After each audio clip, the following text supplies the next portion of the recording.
Aujourd'hui, sur le net, un réalisateur américain suit les rebelles sur le front syrien. Retour sur les manifestations organisées dans le monde en soutien aux habitants de Gaza. Et l'encyclopédie Universalis, ouvrage de référence en français, passe au tout numérique.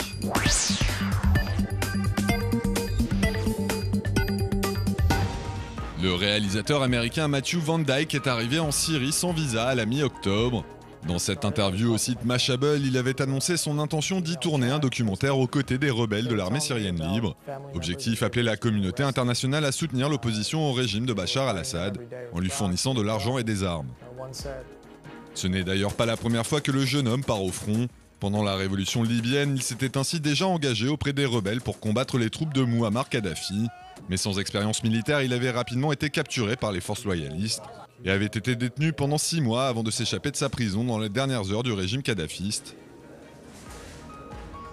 Et si pour le moment Matthew Van Dyke affirme ne pas vouloir prendre les armes en Syrie pour se consacrer à son documentaire, il explique toutefois sur Facebook qu'il met chaque jour un uniforme de l'armée syrienne libre pour ne pas être confondu avec les journalistes.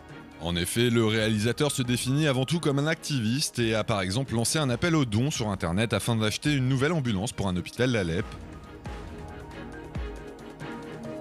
Un engagement qui n'est pas passé inaperçu auprès des autorités syriennes.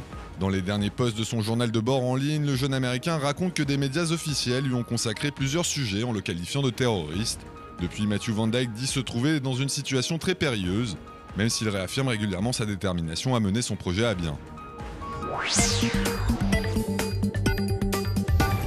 Alors que Tsahal poursuit ses opérations dans la bande de Gaza, de plus en plus de citoyens à travers le monde se mobilisent pour appeler l'État israélien à cesser son offensive militaire. Revue de web des manifestations qui se sont tenues ces derniers jours aux 4 coins de la planète en soutien au peuple palestinien.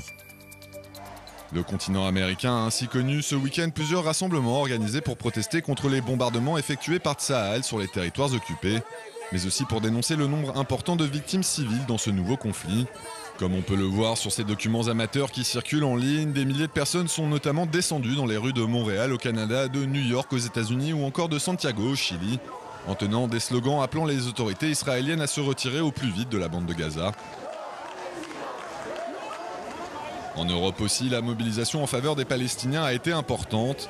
Comme en attestent ces images filmées au cours du week-end à Berlin ou à Londres, de nombreux manifestants ont également demandé à Israël de mettre un terme immédiat à ce conflit et réclamé au passage la création d'un État palestinien indépendant. Dans une moindre mesure, l'Afrique et l'Asie ont aussi été le théâtre de plusieurs rassemblements. C'est notamment le cas en Mauritanie et à Hong Kong où quelques centaines de protestataires ont exprimé leur colère face à l'opération menée actuellement par Tsahal. Un mouvement de contestation globale contre l'offensive israélienne qui semble avoir fait des émules au sein même d'Israël. Une manifestation a ainsi eu lieu samedi à Tel Aviv pour fustiger une guerre considérée comme inutile. Objectif affiché, démontrer au monde entier que tous les Israéliens ne soutiennent pas aveuglément l'opération militaire en cours.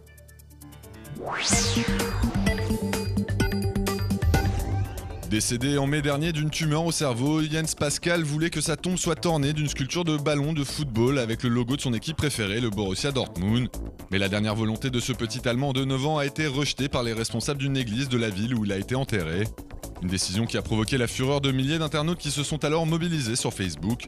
Leur campagne, largement relayée dans les médias locaux, a finalement porté ses fruits et un compromis a été trouvé. Un ballon figure désormais près de la tombe du garçon.